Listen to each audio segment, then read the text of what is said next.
baseball. The Andy Pollin Show.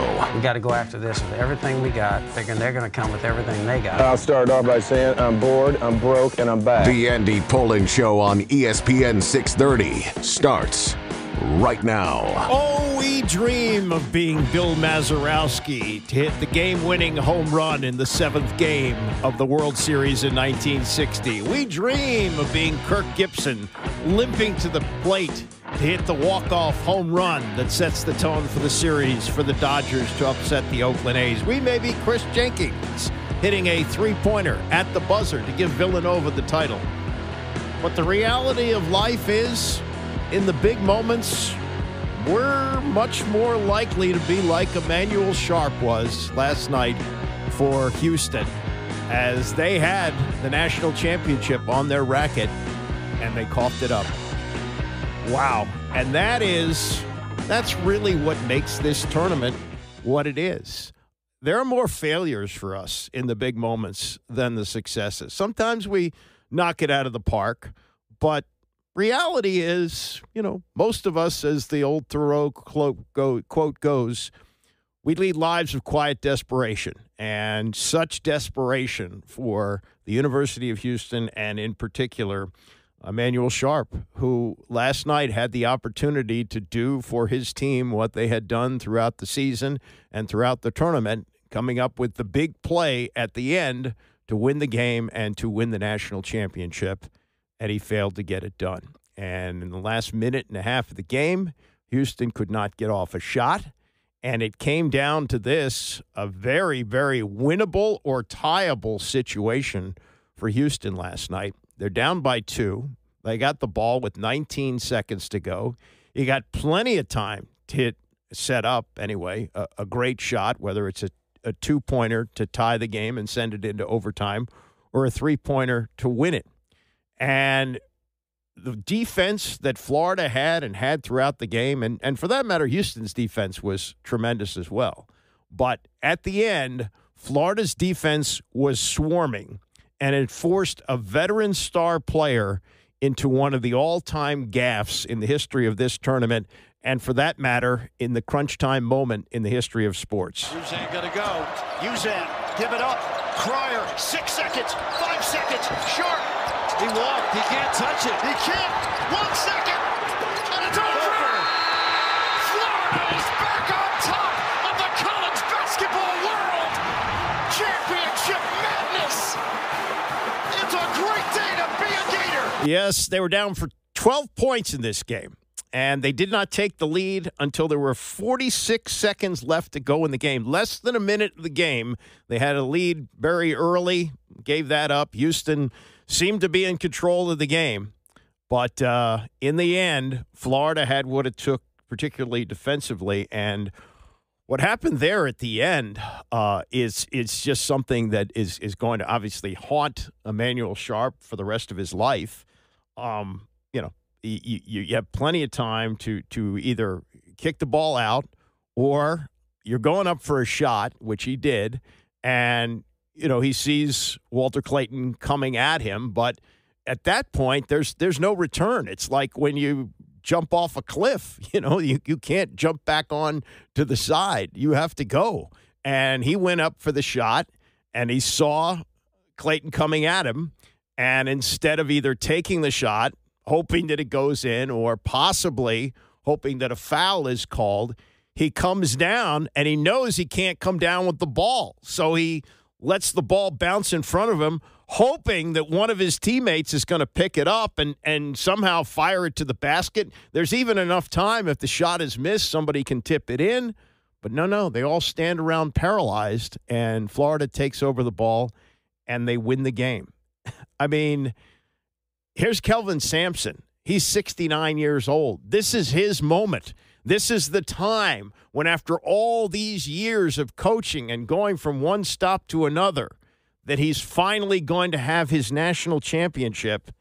And he's set up a play. There's a timeout before the last play, 19 seconds to go. You got plenty of time to get what you want there and to not get off a shot. We didn't score it well enough to win. We scored it well enough to be in a position to win. So it comes down to those at the end. You got to get a shot. That's got to do better than that. Yeah, you got to get a shot. At least give yourself a chance. And back-to-back possessions, you have turnovers by Emmanuel Sharp. One of them goes off his knee, and then with a chance to at least give his team a chance, he doesn't even do that. Can't get a shot off. To the victors go the spoils. Todd Golden is 39 years old. He is the youngest coach to win a national championship since Jim Valvano did it at the age of 37. And he had to look at this with a little bit of, wow, can you believe this luck that's coming down here? Absolutely an amazing play. Walt recovered, closed out. As he said, flew by his right side to not allow himself to foul. Sharp made a heady, he understood he couldn't touch the ball or else it would have been a turnover. And then Kondo, did what he does a lot, which is get physical, dive on the floor, make a winning play, getting on that loose ball. And I think there was 18 seconds or so on that last possession. We guarded him hard, and I saw the ball loose. And, I was just hoping that we beat him to the ball. And when Kondo got on the floor, I figured it was either going to be a jump ball or we were going to come away with it. And then the next thing I knew, the game was over. So just an incredible moment and, something I won't forget. The parallels between this and what happened when Jim Valvano and NC State won their championship in '83 are really stunning. You think about that Houston team. Now, this Houston team was not nearly as celebrated as the Houston team of '83, the Phi Slamma Jamma team, which had pros on it, including Hall of Famers like Akeem Olajuwon and Clyde Drexler, and had great scorers like Larry Mishaw and Michael Young. And they were heavy favorites to win this. The great Dave Kindred wrote a column that day about the championship game, and he said, trees will dance and elephants will drive when NC State wins this game. And they won the game. But Houston had, much like Kelvin Sampson, an older coach, Guy Lewis. Now, he had been in one place. This was his 27th year coaching at Houston, and he had been to Final Fours before. He had lost in the 60s, and this was his third straight trip to the Final Four. They were there in '82. They were there, his second straight. He would make it again the following year, so it was second straight. He'd been there, and this was the championship that he was supposed to win. This was his destiny. And Kelvin Sampson loses because his star guard turns the ball over in incredible ways on their last two possessions. They don't even get a shot off in their last two possessions, and he loses it that way. Guy Lewis loses it because Akeem Olajuwon is afraid to foul, and in a stunning turn of events, Derek Wittenberg launches a shot. Now, it's a tie game, so even if he misses, it goes to overtime. But Wittenberg launches a shot that's way out there. There's no three-pointer. It comes up way short. Lorenzo Charles is just looking at it. You got Hakeem with his feet planted firmly on the floor. Charles jumps up, dumps it in the basket. NC State wins. Both of them just stunning endings, and both of them with young coach Jim Valvano, in this case Todd Golden, beating old coach Guy Lewis in that case, and in this case Kelvin Sampson. And many times in covering sports, not so much when you cover local teams, because when you cover the locals, you want to get their reaction to what happens. But I have done national reporting both for UPI and for ESPN, and I also did it for Sports News Network for a year. And I've always found, and especially in games like this, the more interesting sound bites, the more interesting insight comes from the losing locker room. The pain that is felt in a loss like this and the way it's expressed. And I really feel like this really sums it all up, and it sums up the time that we're living in now in college basketball, where you have a sixth-year player. This never happened before. You could have, I guess, 2 redshirt years. If you transferred, you'd have to sit out a year. But you never had a 6-year player at the same school. But Juwan Roberts, because of COVID, the COVID year that he got, and because of an injury year, was concluding his 6th year. And he was a great player. He was a great player last night. He hit a couple of free throws at the end. He was outstanding in many points of this tournament. He was the veteran guy who was going to put the team on its back, on his back, and lead them to the championship. And he walks away after 6 years. It's kind of like Belushi in Animal House saying, 8 years of college down the drain. 6 years. 6 years he pursues this with Kelvin Sampson. They're right on the doorstep. They're leading all but a minute of this game. It comes down to the end with 2 possessions and a great chance to win, and it gets fumbled away. Here's Juwan Roberts trying to hold back the tears. Coach Sampson's been everything to me. From Coach Sampson down to grandkids. Everybody played a part in me being here for 6 years. And I wanted it so bad for him. So bad. And it hurts because I can't do it next year. I can't put myself in position to do it next year. This will be my last time wearing my jersey, and I feel terrible. But I told the younger guys, to the returners, to remember this feeling. So when you in this moment again, or you're in this situation again, you'll be on top.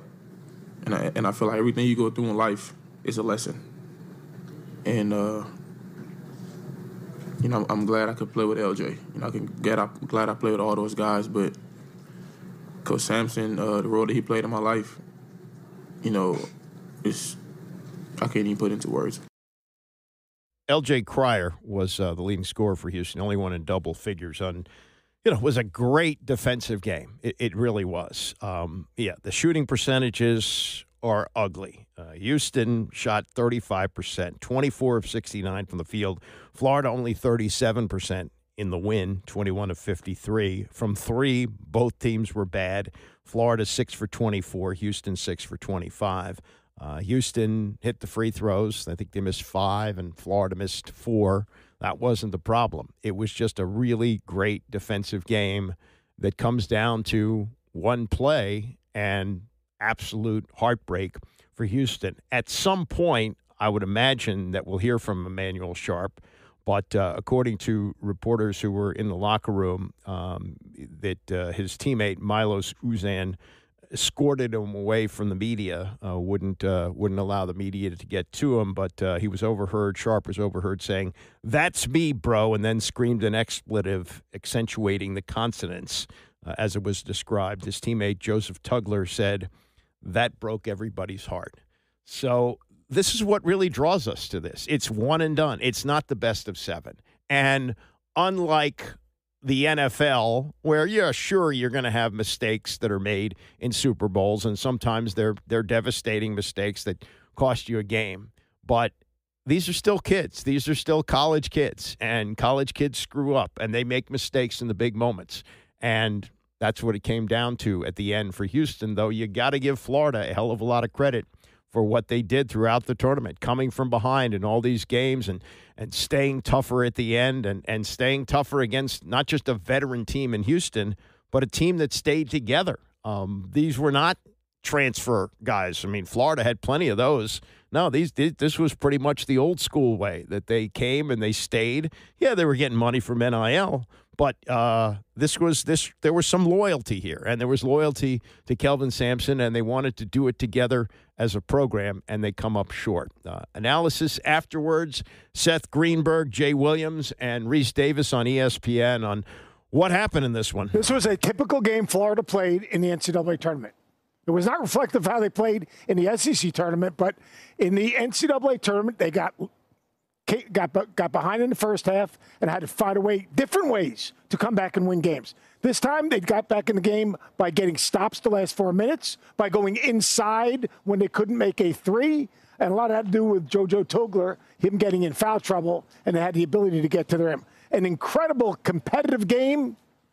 Not the most well-played game, but the most competitive game I've seen in a really long time. In Florida's win versus Auburn, Alex Condon had more turnovers than he had points. He had 3 turnovers. He had 1 point. Tonight he had 12 points, 7 assists.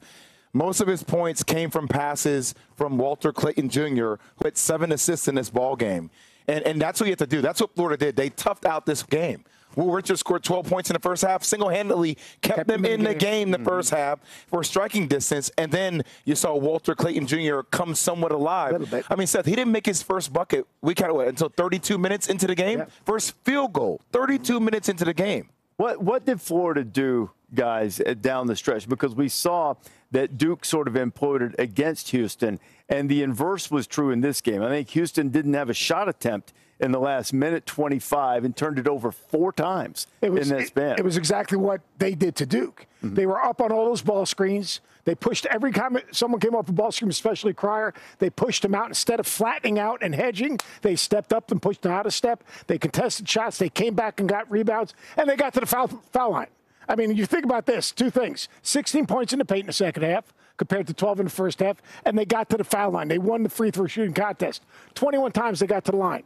Right, as opposed to 14 times for this Houston team. But the defense in the last 4 minutes, they made basically Houston's offense react to them. Can I say something, RD? I have never coached a day in my life. I've sat on the bench next to Hall of Fame coaches. I've studied the game for a very long time. Kelvin Sampson is going to be in the Hall of Fame. No doubt. I do not know how L.J. Cryer does not take a shot in those last 2 possessions. That last one was a play for him. That was a misdirection and a rescreen bringing him back to the ball. Yeah, I was gonna ask you if you felt like he should have just taken it, made a move. I mean, look, it's always the good play is the one that works, the bad play is the one that doesn't, because Duke got criticism because, well, maybe Cooper Flagg should have passed it. Cryer does pass it, but he ends up not getting it back. But he's been the one averaging 18.6 points per game. Yeah. He made big-time buckets in their last game against Duke to keep them in the game in the first half. Emmanuel Sharp was 3 of 11 in this game. He made one, he was also 1 of 7 from the three-point line. He made 1 3. We've been talking the whole game about drive it, rack it, get to the free throw line. Milos Uzan looked uncomfortable out there with the size and the physicality of the game. L.J. Cryer is the guy that can get his own bucket. The last 2 possessions of the game, you just wish he was in some action or he would have taken it. I just felt more comfortable with the ball in his hands, more so than I did with Sharp or Uzan. That's Jay Williams, Seth Greenberg, and Reese Davis, the wrap-up of the Florida victory last night. Kind of ironic in this way with the shot, or no shot really, by what happened there with Emmanuel Sharp. And you think of Gordon Hayward 15 years ago. Hayward just recently retired from the NBA, I think maybe at the end of last season. And you remember the Duke-Butler game where Duke intentionally missed a free throw at the end, and Butler had a shot with a couple of seconds to go. Hayward got off a great shot that bounced off the rim. If it goes in, he's remembered forever as the one who brought the mid-major, the championship in Butler, if you can still call him a mid-major, and upsetting the bluest of bloods in Duke and Mike Krzyzewski, but it bounces out. And he's remembered fondly for that. Emmanuel Sharp will always be remembered for the shot that he couldn't get off. If he gets a shot off and it misses, okay, they had a shot. They had a chance to win the game.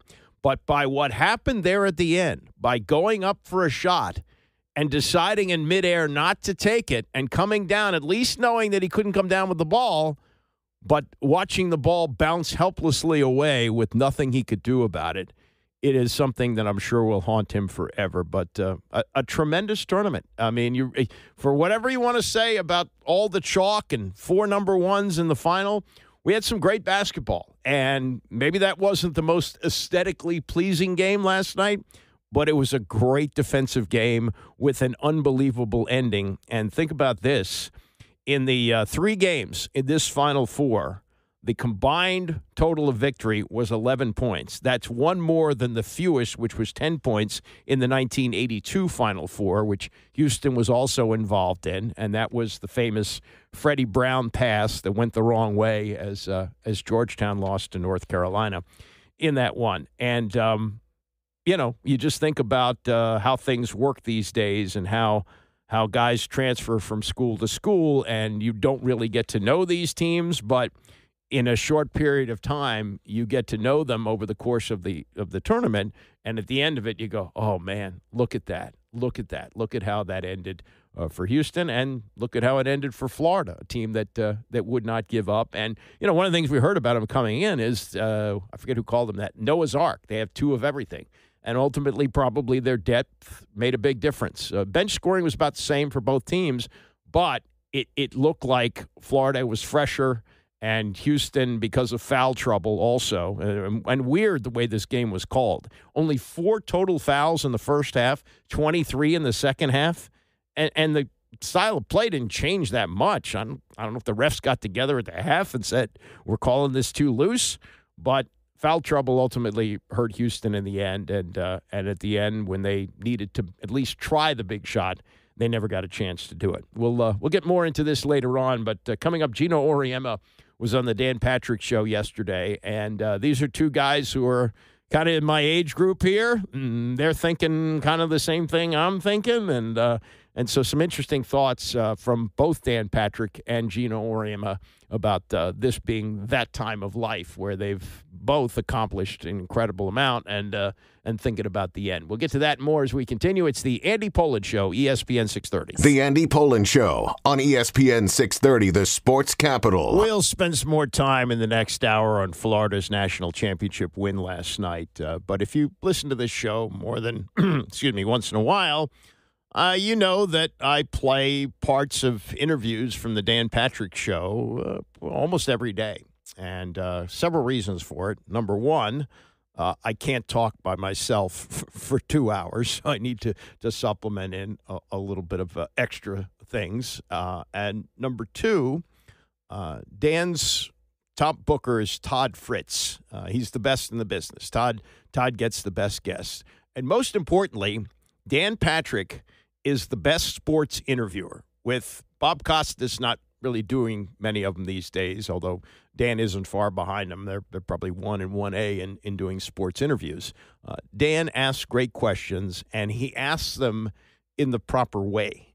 And Geno Auriemma was on yesterday to talk about his 12th national title that Connecticut won over the weekend, and finished up the conversation by saying this to Dan. I tell people all the time, you're one of the few guys in America that ask questions that are way shorter than the guy's answer. And I really appreciate that. You can laugh about that, but that is so true. And if you listen to some interviewers, it's kind of like the kid in class who wants to show the professor how much he knows when he asks a question. Just ask the damn question. Just ask the question. Larry King, one of the greatest interviewers ever, he was curious, and he wouldn't start a question with, let me ask you this. He would just ask the question, and he wouldn't get into great detail about how much he knew about a subject. And, famously, when he would have authors on from books, he wouldn't read the book because he wanted to be in the same position as the audience and wanted to ask questions that they wanted to know the answer to. And so I think that if you listen to a lot of different interviewers, and I'm guilty of this myself from time to time, I try to catch myself, but when I'm asking a question of somebody or anybody who's asking a question, just ask a question. Let the person answer the question. Don't babble on and on and on about what you know or your opinion. Find out what his or her opinion is, or what the information is you're trying to get out of them. And that's why Dan is so great at that, because he actually just asks the question. And so as he's talking to Geno Auriemma yesterday, who's now just completed his 40th year at Connecticut, that's stunning in itself. And even more stunning is he's won 12 national championships, which is more than any other school, not coach, but school has won combined in basketball. Now, UCLA is number 2. John Wooden has 10 of them. Jim Herrick has 1. But Geno's won all 12 of them, and he's been in the Final Four almost every year, and has weathered what a lot of his protégés were not willing to do. We've seen, people like Mike Krzyzewski and Jim Boeheim and even Tony Bennett, who's in his 50s, check out. Like, this NIL stuff, not for me. Geno has stayed. He's stayed for a variety of reasons, including that he doesn't have to deal with it as much as others do. But in the period of time that he's been coaching at Connecticut, he's seen massive change in the players. The players I'm coaching today are way more challenged. They're way more distracted. They've got way more voices in their head. They've got way too much information coming at them from all sources of people, things, that it's hard to make your voice really be the voice. Like, when you played, like your coach said, today's Wednesday, you go home and tell, hey, Mom, today's Wednesday, man. No, it's not. It's Monday. No, coach said it's Wednesday. Today, what's your coach say today? I don't know. I wasn't listening. I mean, it's just a little bit harder right now, man. But you're not dealing, we hear the men's coaches talking about transfer portal, NIL. Yeah. How prevalent is that for you on a daily, weekly, monthly basis? No, I don't deal with it on a daily, weekly, monthly basis. No. We don't have somebody on our staff that's calling AAU coaches and handlers and all that, is your kid interested? Hey, tell them we're interested, like a lot of schools do. No, we don't deal with that. We just coach our team. We know at the end of every year, because we get pretty good players, and if they don't all play as much as they want, those days I'll wait my turn. Those are gone, So we know that at the end of every year, some kids already halfway out the door when they realize I'm not getting the time that I thought I was going to get. And it's like, we understand we might lose a couple every year, but there's a couple kids that want to come every year. What makes it hard is in the NBA, they have a free agency period of time. This is when you can talk to free agents. This is when you can sign them, blah, blah, blah. Our free agency is the whole year. And every kid, there's 365 Division I schools, plus Division II. Every kid's a free agent every day, the whole year. It's just, and then the portal's open during the NCAA tournament. Can you imagine the NBA playoffs and free agencies going on during the playoffs? I mean, it's insanity. So, whew. But luckily, we don't have to deal with it as much as obviously it's happening on the guys. And the money, don't even get me started on the money. Some of the money that I hear programs have to spend, and now obviously it's football and men's basketball that drive this, but it's out of hand, man. It's out of hand. That's part one with Geno Auriemma. Part two deals with the R word. And I've reached this point. I've got friends that have either crossed on this point or thinking about it. When is the time to get out? And Dan has already said that his last year is going to be 2027. I think he may go through the Super Bowl early in 2028, but he decided that enough is enough. I think he's 68 or 69. Geno Auriemma is 71 years old. Talk about a great exit point. 40 years, most national championships, not just by one coach, but by any school. I mean, now would be the time to go, wouldn't you think? But doesn't sound like he's quite ready to do that, though he's clearly thinking about it. This is two old-timers, top of the profession, done it all and in everything they tried to do during their careers, and now kicking around that R word. And you know how this works. We get to a certain age and people go, oh, how much longer are you going to do it? Be a great time to retire. You just win. You walk off. So how do you deal with this? Just because I decided in 3 years I'm retiring. I just said I have to mark this is when I'm going to retire, or I don't think I would retire. Is that 5 years ago you made that commitment? A year and a half ago, I said I would retire. I gave the date I was going to retire. Good for you. Okay. Good for you. But I needed to do it because there's other things I needed to do. And to be fair with my family and my wife. Have you had those discussions of, and I don't know if there's anything else that you want to do, because maybe you're like, coaches coach till they die. It's like, this is what I want to do. This is all I know. I don't know if you're wired that way. No. I don't know why I still do it, to be honest with you. Most people my age have enough sense not to do it.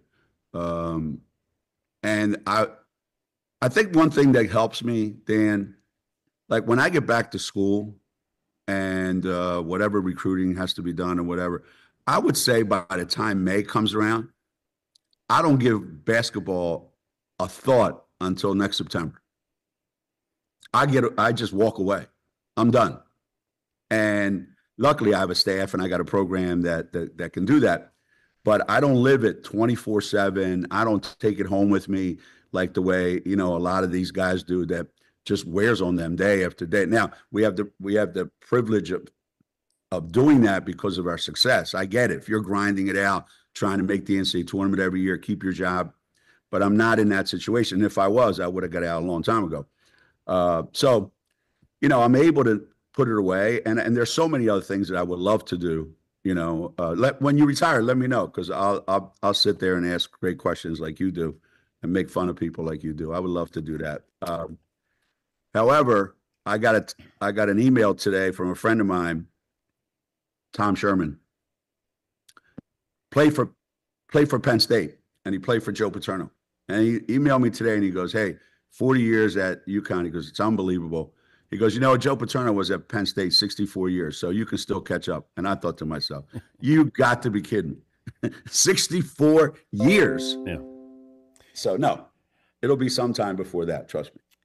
And I'll leave you with this, that you get your women to stay. They're there for years. So you develop a friendship, a relationship. Whereas, Correct. Men's college coaches, if you're good, it's a 6-month, transaction Right. here. Yeah. But you could see that where you with Paige Beckers, you're watching her be this great player, to being injured, to never winning a title. Now is your chance to win a title, and just being overcome by emotion, because it's real. It's like a daughter, I guess. I mean, you're hugging a daughter of sorts in that moment, and you're kind of at a loss for words. Correct. It was Correct. awesome, though. Yeah, it is. It is, because we do get them at an age where they're very impressionable, so to speak, and they're 17, 18 years old. And we know if things go well, we do get them for 4 years. We do get to see them at the beginning, and then we get to see them at the end. And we get to see them when they're struggling, it's like raising your kids, and it's like all of a sudden you send them off after a period of time. If this was like men's basketball, there's no way I would even have close to 12 national championships. Diana would have been one and done. Stewie would have been one and done. Maya Moore would have been one and done. I can go on and on. Paige Beckers would have been one and done. All these guys. So the fact that I think it goes back to the old days. It's like the way it used to be. We get them young, and then we, work with them. And it does create a bond that I think is missing in men's college basketball. And football is a little bit better because those guys have to stay, for about 3 years. But now the portals become, look, I'm here as long as I can get what I want. Otherwise, I'm out. And so the coaches feel like, okay, well, if this guy's going to walk out on me any day now, why should I invest all of myself in him or her? I'm just going to coach you, get what I need to get out of you. And if you leave, you leave. If you stay, you stay. That's fine. So it's really kind of created like a professional environment where we're just doing this. And this nonsense about, well, they're not employees. Yeah, they are employees. We're paying them to play basketball for us. And when they don't like their job, they quit and go work someplace else. So I'm lucky. I really am. I've got a great situation, and I know a lot of guys on the men's side envy it, and I feel bad for those guys. That's Geno Auriemma, and that does make sense that he at least he says he does this. He gets away from basketball in May and doesn't return to it until September when practice is open. That's pretty cool. That's that I could see doing that, and especially with what he's built there and the staff and all that. So it's tough to go from, and this is what athletes talk about too, that you go from being the best at what you do to going out in the world and, okay, where's my place now? I know where I am if I'm Geno Auriemma right now. I'm the best women's college basketball coach who ever lived, and I got more championships than anybody. But you walk away from that, you're a citizen in the real world. Not that that's the worst thing, but, after you play a few rounds of golf and, take a nice little vacation, you got to figure out what you're going to do with the rest of your life. Don't have to work, don't have to make money, but it's not as easy as it may seem. It doesn't. I'll tell you something. Once you get to that point, it's not as enticing as it seems in your 40s. Let's put it that way. But Geno Auriemma is apparently not retiring now, but it doesn't sound like it's too far down the road. Coming up, much more on the NCAA Tournament Championship game last night. Also, Barry Svrluga of the Post suggests, Alex Ovechkin has another year on his contract, but it could be exit time after this season. We'll get to that and more as we continue. It's the Andy Pollin Show, ESPN 630. Well, we didn't really have one shining moment at the end of the championship game last night. We had one big blunderous moment. But it just adds to what is an event that you just can't ruin. Oh, you can keep adding teams at 68. Maybe they go to 76 next year. You hear talk, you got to go to 124, whatever. But when it comes down to the end, it's a great event. Every once in a while, you have a blowout. But this Final Four gave us the top 4 seeds, top 4 teams in the country, and they delivered great basketball, close games, drama, and, well, they're still kids. They're technically not pros, though they make a lot of money now, but they're not NBA players. The NBA players are the cream of the crop. For all those guys that play college basketball, only a select few go to the NBA. And in most cases, games aren't decided, especially championship games, by blunderous plays. You know, LeBron James making the huge block at the end to finally deliver the championship for the Cleveland Cavaliers. You know, those kind of plays made by big stars. But last night, you had the crushing loss for the University of Houston. Now, that's not to say that on their last possession, down 2, that they get the winning basket or get the basket that ties the game, sends it into overtime. And who knows what happens in overtime, because it looked like at the end of the game, Houston was spent, and they had foul trouble. And it was really bizarre the way the game was called. The foul differential at the end, 19 fouls for Houston, only 10 for Florida. But in the first half between the two teams, there were only 4 fouls called. It was a game where they were letting them play, and then at the half they decided, no, we're not going to let them play anymore. 23 fouls called total in the second half. So that was really, kind of a bizarre thing to look at, and it was more difficult for Houston, obviously, with more fouls, and they had their star players in foul trouble, and it comes down to that last possession. And I don't think I've ever seen a big game end this way. I mean, we've had some bizarre ones at the end where the Wizards were playing a game, it's got to be 20 years ago. Steve Buckhand's one of his most famous calls. I forget who threw the ball up in the air thinking that it would be enough time before the ball landed that the clock would run out. And the player from the other team grabbed the ball out of the air, shot it, and made a 3.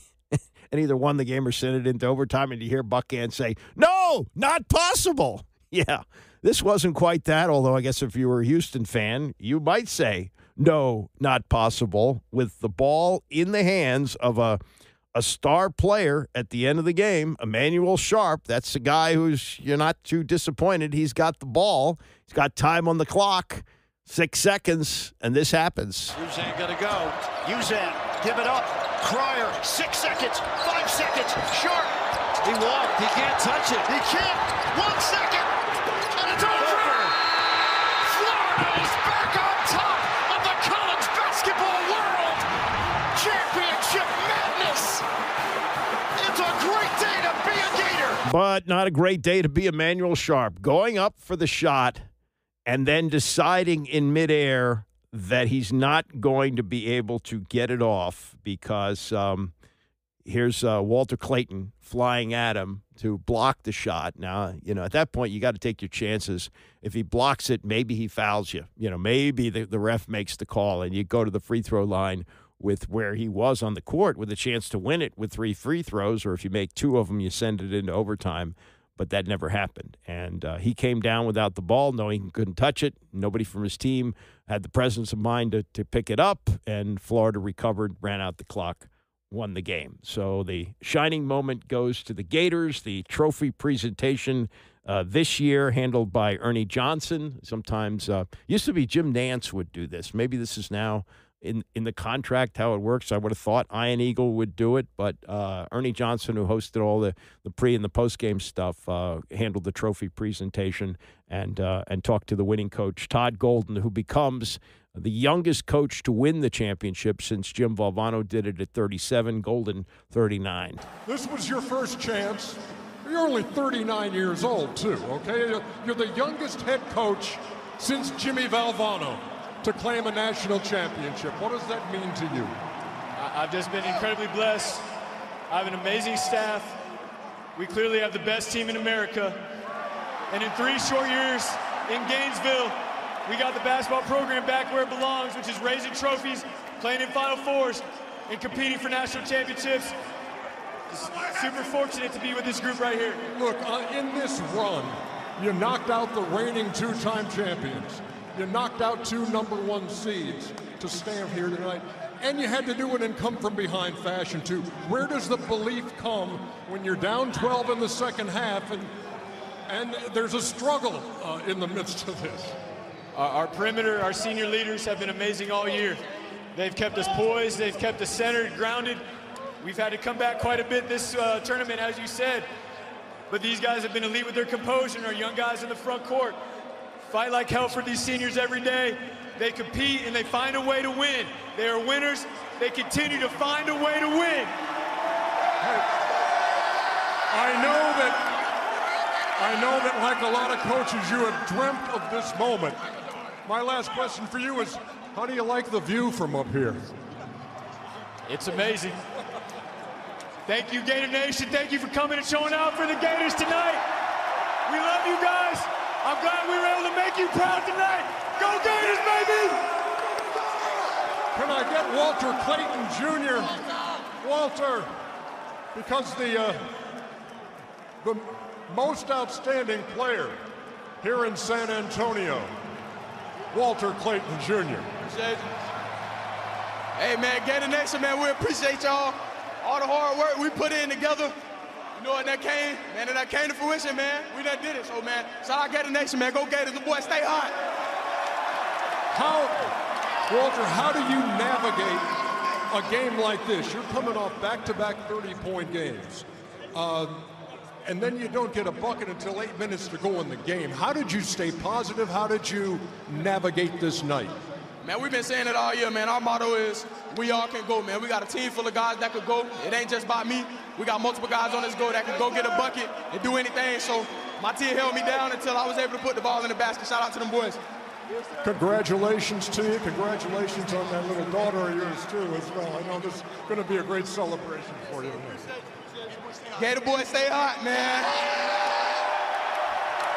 These are your national champion Florida Gators. Congratulations, and again, thanks, San Antonio. Yeah, that was really stunning with Florida coming into this game that Houston did such a great job of stopping a player who had been unstoppable. And even with a stat line like this for last night with Clayton, 3 for 10 from the field, 1 for 7 from 3, 11 points, he's the tournament MVP. And as you heard him say, they didn't get a basket from him until 8 minutes to go, but he hit some huge shots down the stretch. I mean, it really wasn't until the last few minutes of the game that we really saw Walter Clayton, that they had done such a great job and such, irony in all of this, in that the GOAT of the game had done such a great job defensively on him. Emmanuel Sharp had shut him down for, 32 minutes.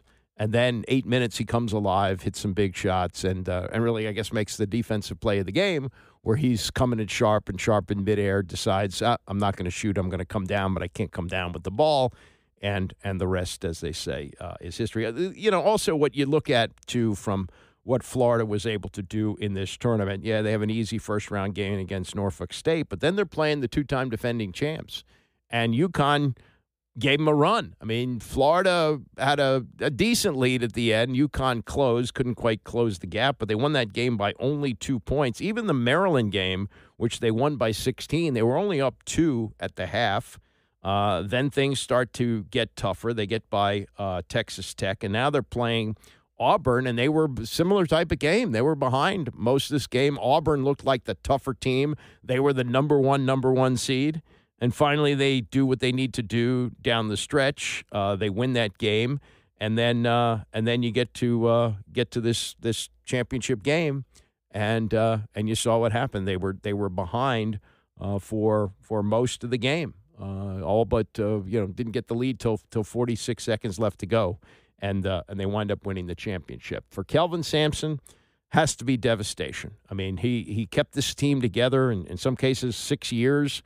With a player, and he leaves San Antonio without a championship, and he's 69. I don't know if he gets back there, and the way that they lost this game, very much similar to what happened a generation ago with Guy Lewis as coach at Houston. Jimmy Valvano did the smart thing, put a poor free throw shooting team on the line time after time after time. They kept missing front ends of 1-on-1s when they didn't have the bonus like they do now.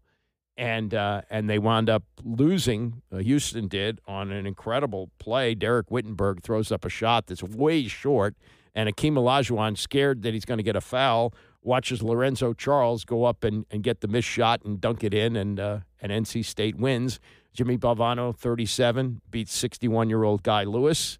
Todd Golden, 39 years old, beats 69-year-old Kelvin Sampson. I told our guys after the game to be disappointed you lost, but do not be disappointed in your effort.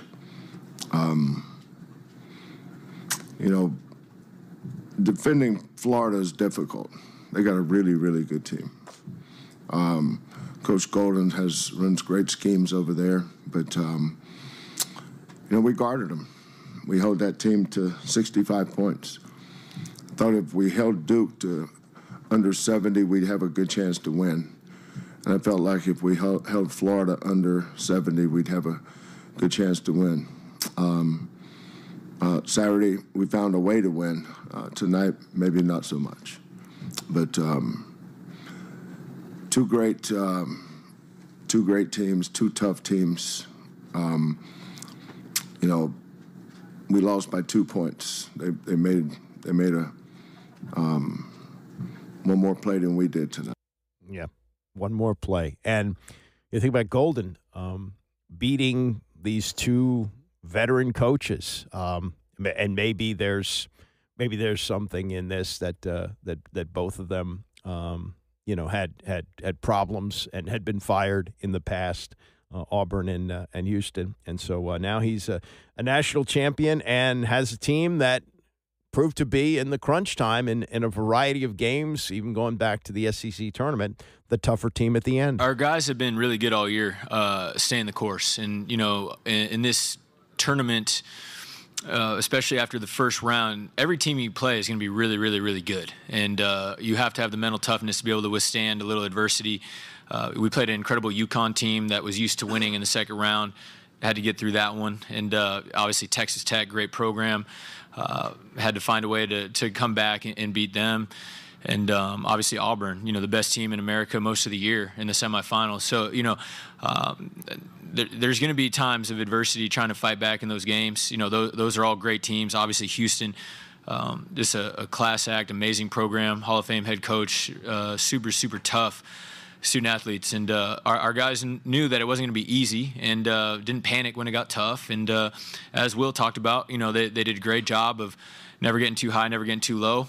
When we went down 12 in the second half, we stayed the course. We didn't point fingers. We didn't try to start making hero plays. We didn't start gambling defensively, and we got rewarded because of that toughness that we displayed. Yeah, I'll be interested to see the ratings for this NCAA Final Four. The semifinals were terrific. They had 15 million people, peaked at 20 million, best ratings they've had since 2017.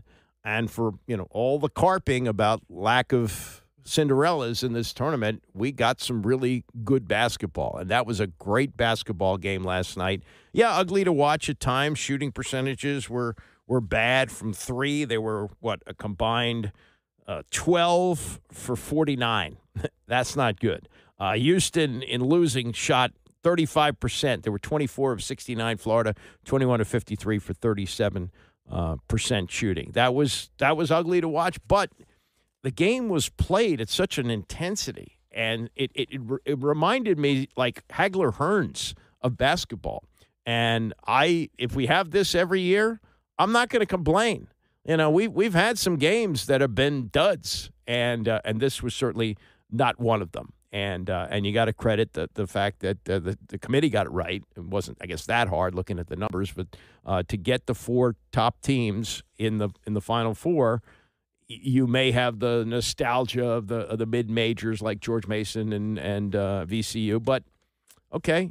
Those teams got blown out. They got blown out in the Final Four. We didn't have that. We had 3 competitive games over this 3-day period, and I enjoyed the hell of it. One other leftover thing, one of the most bizarre stories of this 3-week period was what happened between Arkansas and St. John's, and John Calipari and Rick Pitino facing each other, and what Pitino did at the end of the game, taking his star player, R.J. Luis, who was the player of the year in the Big East, out of the game in the last 5 minutes, didn't play at all. He had shot only 3 for 17, but it was, stunning. Shooters, you got to tell them to keep shooting. At some point, they may come through for you. I mean, look what happened with Clayton last night. Clayton doesn't do anything for the first 32 minutes of the game, and then with the game on the line, produces. So it is a stunning decision. You haven't heard much from Luis other than he's going to transfer.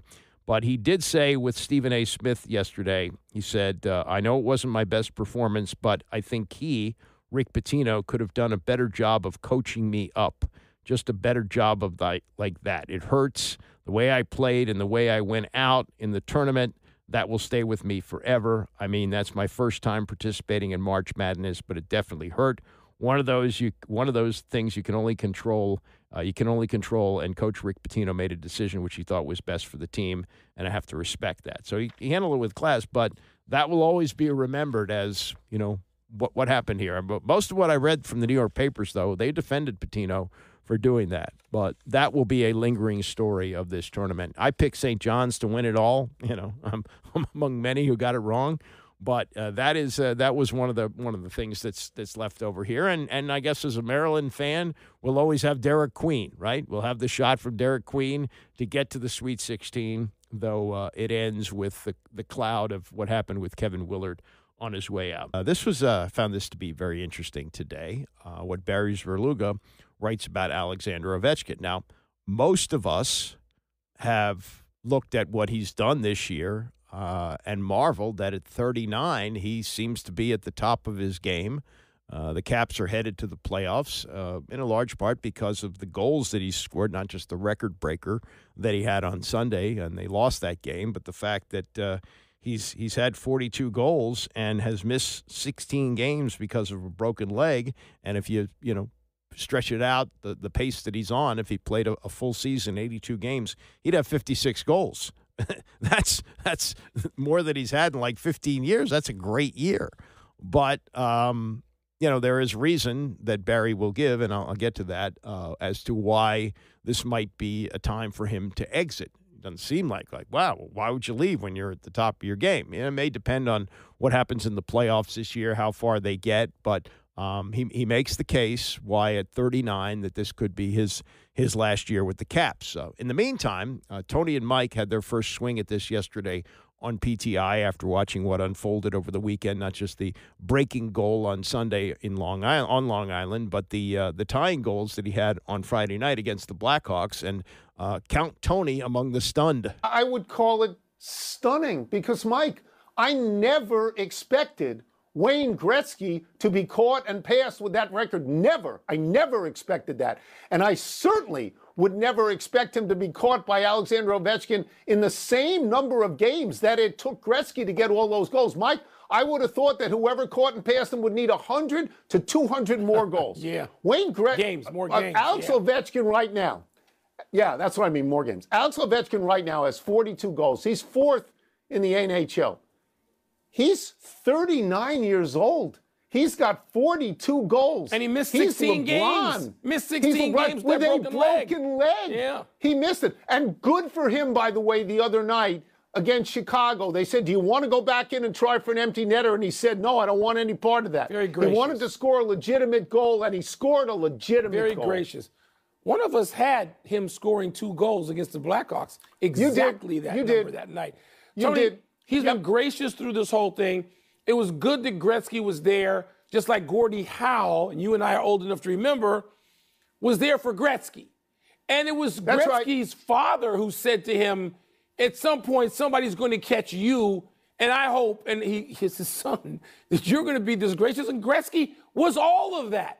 And he's been gracious. He was great. There's nothing that should be a surprise about that, because that's been Gretzky's, the hallmark of his sort of behavior in sport the whole time, even when he was scoring all those goals and he was leading Edmonton to, 4 championships. That was his behavior then. So it doesn't come as a surprise. But yeah, Ovechkin, Tony, it seemed preposterous to me 3 years ago when people started talking about it. For the same reason, it used to be people got to 37, 38, 39, and they dropped off precipitously. And they weren't any good. I remember talking to Henry Aaron about this after it was over, and Aaron talked about what happened to him, 37, 38, 39. But then we've seen people now, we've seen Tom Brady, and we've seen LeBron, we've seen Steph Curry at 37, Ovechkin, yes. Yeah. So it's an amazing thing that Ovechkin was able to do this in the manner, like you point out, that he has, and he's still going. Because he's still a great player. Yes. He has not fallen off. Look, I was struck by his belly flop at the end when he scored the goal. I was struck by the exuberance of his teammates. Again, I was struck, as you were, with the graciousness of Wayne Gretzky. Yeah. I was struck by the fact that Islanders fans understood what a great ticket this is, and they cheered him. And I was struck by how well the NHL had prepared for this moment. It made me laugh when Gretzky talked about the Capitals owner, Mr. Leonis. It made me laugh. He got the name wrong. But I thought the ceremony was great. A little bit weird, because in the middle of a game, a little bit weird, but absolutely great. Yeah, that was planned, and I think they kept it to a decent length. They had announced that it was going to be 7 minutes. I think it went longer than that. But that's what people came to see. They came to see the record-breaking goal, even the Islander fans. And the Capitals fans who made the trip up to New York, that's what they wanted to see. And it wasn't just, let's recognize the goal, give the puck to the equipment guy, and he can keep it for Ovi. No, they wanted to celebrate that, and that was the appropriate thing to do at that point. So it's great. Now, this will be the first time on Thursday night when they get home to actually watch Alex Ovechkin as the all-time leading goal scorer. Fans got to see him on Friday night against Chicago tie the record, so he walked off the ice alongside of Wayne Gretzky. Gretzky, as I mentioned, when he did this interview with Al Koken after Ovi had scored the second goal, it was pretty clear to me that he was really rooting for Ovechkin to get the third, and he had a great opportunity to do it. Didn't want to do it with an open net. He turned down the opportunity to get on the ice late in the game to get the empty net goal. But he did have a clear shot to get there, and kind of ran out of real estate there, and couldn't quite get it in. But it was clear to me that Gretzky really wasn't interested in schlepping to New York. And then, if he didn't do it on Sunday, he would have not only had to come back here for the game on Thursday night, but he's got to wait 4 or 5 days. He lives in Florida now. I thought he lived in California. He lives in Florida, so I conceivably he could have gone back for a few days. But as Al Koken told me in a text, he doesn't like to fly. And I remember this too when Bruce McNall owned the Kings. He bought a plane at a time where teams were still flying commercial. It's hard to get your head around that now if you're a professional athlete. What do you mean you used to go commercial? Yeah. I remember when I was doing SMU basketball, this would have been 82, 83. We're in the airport in Philadelphia. Now, college basketball, you don't fly that much. Especially those days of the Southwest Conference, you could go up the road or down the road to Baylor. There were teams that were Houston. They were close. And all, bus trips or, in my case, in a car with a sports writer friend, making the trip. But in those days, you didn't fly very much, but we were in the airport in Philadelphia. The team had played Penn. And we see the Atlanta Hawks walking through the airport at 6 a.m., and I thought to myself, my God, these guys play 82 games. They're on planes 2 or 3 times a week. this must get really old for them. And with the way they fly now, it's a lot different. Anyway, Barry writes today, Barry Svrluga in his column writes about the year that Ovechkin has had, and without the injury, and if you project what he would have been able to do, that's 56 goals over the course of the season. Hasn't done that since 2008, 2009. And it brings him to this question, which I really hadn't thought about because Ovechkin is playing at such a high level now. We saw Tom Brady play at a high level till 45. LeBron James, who's a year older, doesn't seem to be slowing down at 40. But as Barry writes, the Capitals have wondered, could this be it? There are a few clues that suggest that it could, he writes. First, the gravitational pull of his native Moscow. His mother lives there. His wife is Russian. Early in his career, whenever the Capitals were bounced from the playoffs, it seemed as if he was on the first flight home. Yeah, I remember that. Wasn't a great look. Capitals were eliminated in the playoffs, and the next day you find out he's playing for the Russian team over there. Those were the early days of his career. And there's some thought, he writes, that whenever Ovechkin's last season of hockey takes place, it'll be with the Russian-based hockey league. Might he do that at 40 rather than 41? Now, he does have a year left on his contract, and obviously what he means for attendance and identity for the Capitals, that's a big thing. But he says, and Barry writes this, and if you're a casual fan, you might say, what is he talking about here? He says, this is Barry Svrluga, it's realistic to point out that at this point, Ovechkin's overall game is limited.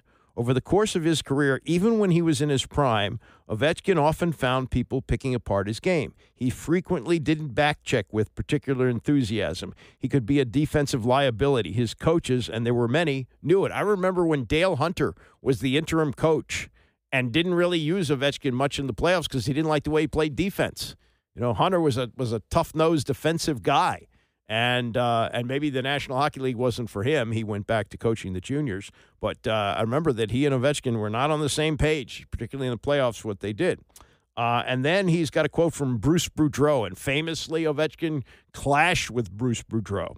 And Boudreau said to him, I've always had a philosophy, the good outweighs the bad. Don't screw it up by trying to make the bad so much better that it upsets the good.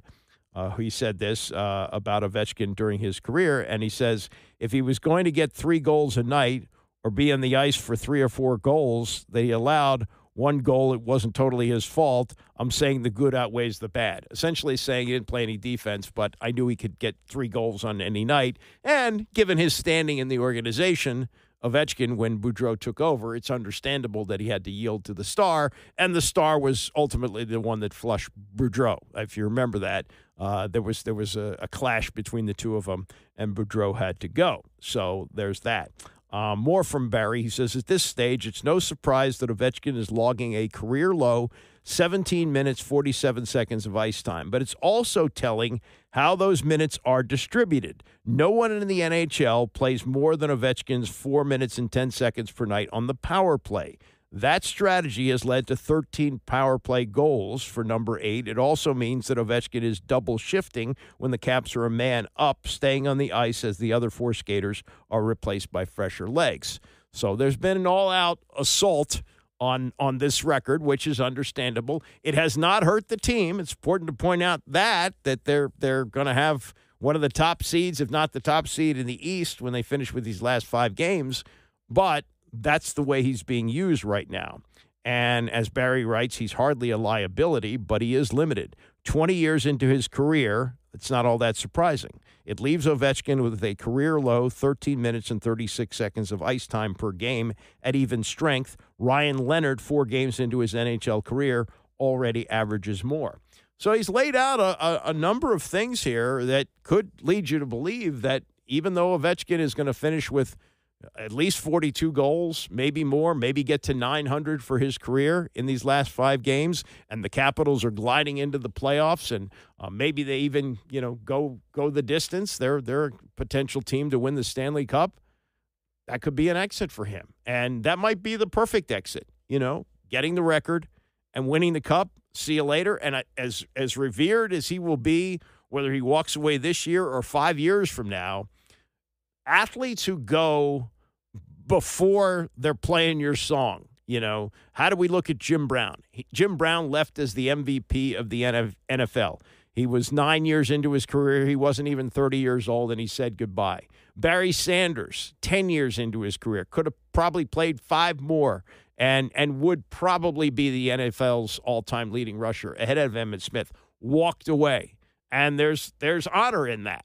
And it may be even at 40, you look at Ovechkin leaving with tread left on the tire, and you salute him and say, you know, you did it all, pal. You delivered the Stanley Cup. You gave us the greatest Stanley Cup celebration in the history of Stanley Cups, and you walked away with the all-time goal-scoring record. Geh gesund, go in health. And I understand that, you know, and I as limited as I am in my hockey knowledge, I can understand where this is coming from. And Ovechkin, who has always maintained loyalty to his home country in Russia, his mother, you know, you saw his mother on the ice with him on Sunday, you know, maybe wants to have him come home. And from what I understand, his 2 sons are bilingual. They have learned to speak Russian fluently, and even though they were both born here, speak with accents. And it may be that, you know, I'm sure he'll maintain a residence here, and I think that he'll have a role somewhere in the Capitals. I think that there's great value in it for him and for the organization. But I really hadn't given it a lot of thought, like, oh, yeah, this could be it for him. And wouldn't that be something? It would be the perfect exit if he's hoisting the Stanley Cup and he takes a bow and he says, thank you very much. But there's also 2 things to look at for a draw to return. Well, 3 things. One is the contract. And he said that he's not going to sign an extension, though we've heard that before from other athletes. So he's indicating to you that next year is going to be his last year for sure. But you also have, let's say they get to within a round of the finals, they get knocked out in the conference championship. Does he come back and try and cross the line for the final year? And, you know, we saw Dick Vermeil do this with the Rams. They won the Super Bowl, and he said, okay, now's a good time for me to exit. And he sat around and said, boy, did I make a mistake.